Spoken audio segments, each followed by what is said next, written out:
дворик дома Асадуллаева сегодня стал и мини-площадкой для праздника. С первых шагов приглашенные журналисты окунулись в атмосферу Сабантуя.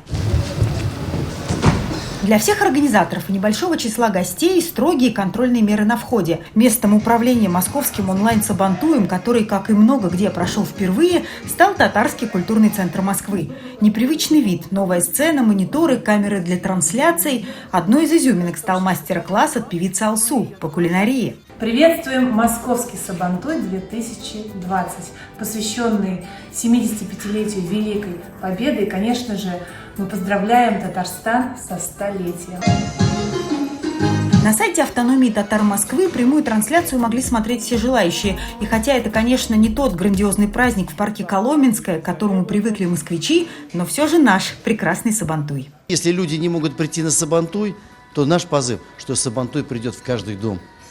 Вот самая главная была идея. И мы этого добились, что на сегодняшний день, благодаря поддержке Республики Татарстан, 4 июля во всем мире запомнится как День Сабантуя. Известные и любимые в народе исполнители вновь на сцене. Утверждают, что для них выступления так же приятны и волнительны, как и на обычном Сабантуе. Я очень рада, что сегодняшняя онлайн-трансляция не только для москвичей, а для татар всего земного шара. Сегодня звучали поздравления не только с праздником Плуга, но и в честь нового звания Казани.